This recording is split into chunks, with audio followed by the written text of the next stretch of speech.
Kita akan mengupas tuntas penyebab, akibat, dan solusi untuk mengatasi rasa malas. Sifat malas tentu dapat menyasar siapa saja, kapan saja, dan di mana saja. Tentu sifat yang satu ini lebih banyak merugikan setiap manusia. Berikut 8 cara mengatasi sifat malas tersebut. 1. Temukan sebab akibat. Kedua, stay positif dan atur jadwal. 3. Prioritas dan manajemen waktu. 4. Cari suasana baru dan kerjakan yang mudah terlebih dahulu. 5. Tidak perfeksionis dan sesekali minta bantuan. 6. Isi distraksi dengan rewards atau penghargaan. 7. Perhatikan kebiasaan, pola makan, dan tidur. 8. Olahraga. Pertama, sebab akibat. Ada sebab, ada akibat. Kita akan mulai dengan satu pertanyaan. Apa yang Anda kerjakan sehingga muncul kemalasan itu? Coba kita luangkan waktu untuk mengetahui faktor yang memicu rasa malas Anda. Tertekan, lelah, kewalahan, atau bahkan takut mungkin saja menjadi dalang di balik rendahnya motivasi Anda untuk beraktivitas. Anda bisa memulai proses tersebut dengan mencatat aktivitas harian yang Anda lakukan, setidaknya selama 1 minggu. Saya ulangi, setidaknya selama 1 minggu. Karena aktivitas ini akan membuat Anda lebih mudah mendeteksi kegiatan Anda dan menemukan pola yang mungkin menjadi celah kemalasan Anda. Apabila rasa malas muncul karena rasa lelah, maka beristirahatlah sejenak dan fokuskan diri untuk rileks.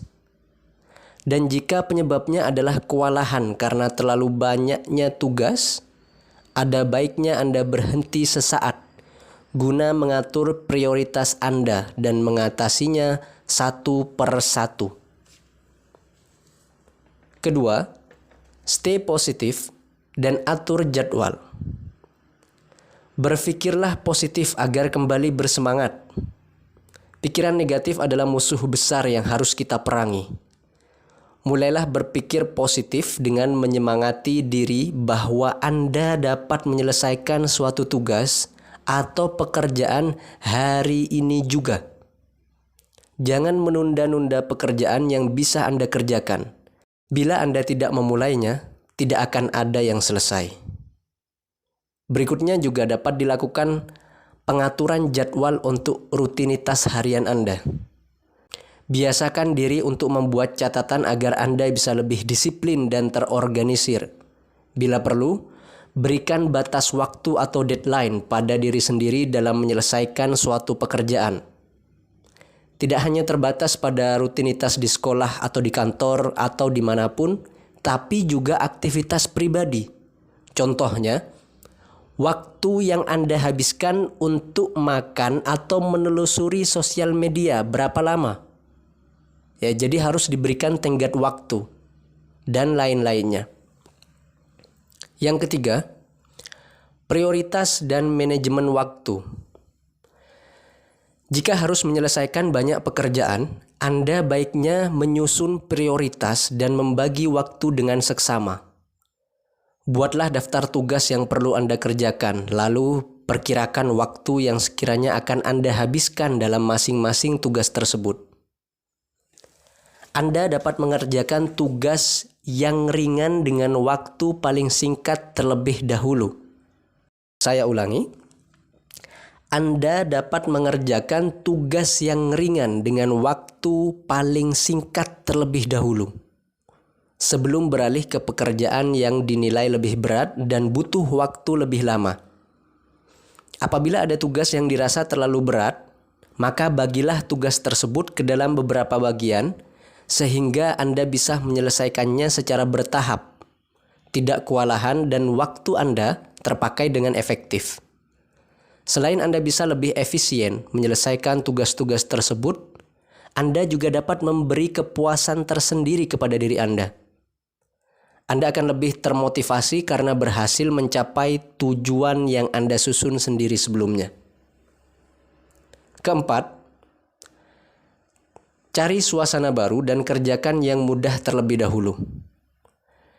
Jika dirasa di rumah hanya memunculkan banyak alasan untuk terus menunda pekerjaan sehingga menjadi tidak produktif, maka saatnya Anda mencari ruang kerja publik seperti perpustakaan, taman, atau space di mana Anda dapat fokus dan kembali bersemangat.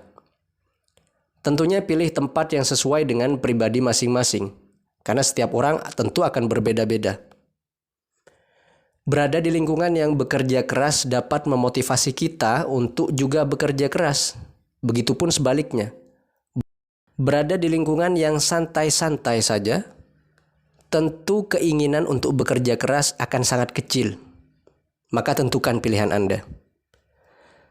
Secara berkala, mengubah profil layout tempat kerja atau kantor atau di rumah atau di kamar dan dimanapun.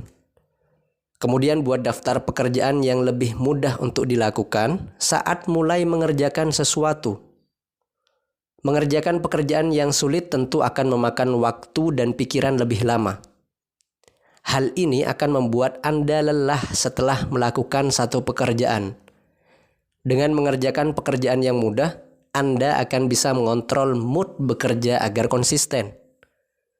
Tugas yang telah diselesaikan sebelumnya akan meningkatkan motivasi untuk menyelesaikan seluruh daftar tugas yang telah dibuat. 5. Tidak perfeksionis dan meminta bantuan tidak apa-apa. Jangan terjebak dalam ilusi kesempurnaan. Menjadi perfeksionis memang sering diperlukan untuk membuat pekerjaan sebagus mungkin hasilnya. Namun ingat, perfeksionisme bisa menyebabkan orang menjadi terlalu kritis terhadap diri mereka sendiri dan bahkan orang lain, sehingga menyebabkan peningkatan depresi dan kecemasan yang berakibat pada kemalasan. Ingat, bahwa tidak akan pernah ada pekerjaan yang betul-betul sempurna. Dan dengan kesalahan-kesalahan dalam pekerjaan justru akan membuat Anda jadi belajar. Banyak orang yang beranggapan bahwa meminta bantuan adalah tanda kelemahan. Tetapi ingat, tidak meminta bantuan bisa berpeluang gagal semakin besar. Apalagi jika kita belum menguasai pekerjaan tersebut. Meminta bantuan kepada yang lebih berilmu atau berpengalaman meningkatkan peluang Anda untuk lebih cepat menyelesaikan pekerjaan yang belum Anda ketahui. Tentu terhubung dengan orang-orang yang lebih ahli yang Anda percaya juga jadi cara menghilangkan rasa malas yang bisa meningkatkan motivasi dan semangat. 6. Isi distraksi dengan rewards atau penghargaan. Kita semua pasti memiliki kebiasaan yang kita lakukan ketika kita tidak ingin melakukan suatu tugas. Nah, distraksi tersebut bisa berupa berselancar di media sosial, ngopi, atau menekuni hobi. Cari dan saringlah cara untuk membuat kegiatan ini lebih sulit untuk diakses. Carilah tempat yang tenang untuk bekerja, atau Anda bisa menjadikan kegiatan distraksi menjadi rewards saat suatu pekerjaan sudah selesai nantinya. 7. Perhatikan pola tidur dan makan. Saya sarankan untuk tidur lebih awal atau tepat waktu di malam sebelumnya. Biasanya godaan kerap menghampiri di waktu malam. Misalnya bermain HP, bermain games, menonton televisi hingga larut malam, dan lain-lain. Kita begadang sehingga waktu tidur berkurang. Akibatnya kualitas tubuh saat bangun menjadi kurang. Karena kita tidak memiliki waktu cukup untuk mengembalikan energi tubuh di malam hari. Oleh karena itu, pastikan untuk istirahat yang cukup. Dengan tidur setidaknya 6-8 jam di malam hari agar tubuh bugar keesokan harinya. Daripada mengkonsumsi makanan berat yang mengandung minyak yang sangat banyak, lebih baik mengkonsumsi makanan sehat, baik itu kualitas makanan maupun jumlahnya. Misalnya dengan mengkonsumsi sayur dan buah, serta meminum banyak air putih. Disarankan sebaiknya tidak meminum banyak minuman bersoda. Dalam sebuah hadis, Nabi Muhammad SAW mengajarkan tidak berlebih-lebihan dalam makan. Rasulullah SAW menganjurkan makan beberapa suap saja untuk menegakkan tubuh. Dengan demikian, kapasitas lambung itu harus 1/3 untuk makan, 1/3 untuk minum, dan 1/3 lagi untuk bernafas. 8. Olahraga dan berdoa. Rajin berolahraga bisa membuat hari-hari yang Anda lewati berjalan lebih baik. Melakukan aktivitas seperti berjalan-jalan atau pergi ke taman untuk melakukan jogging. Jika tidak, tubuh bisa menjadi lesu dan itu tidak positif bagi kualitas energi. Selain itu, kita memohon perlindungan kepada Allah dari rasa malas yang membelenggu. Dengan melakukan usaha yang rutin disertai dengan doa, maka Anda tentu akan mendapatkan kemudahan dalam melakukan berbagai aktivitas. Itulah tadi 8 cara mengatasi rasa malas yang tentu bisa kita praktekkan dengan mudah setiap harinya. Semoga bermanfaat. Wassalamualaikum warahmatullahi wabarakatuh.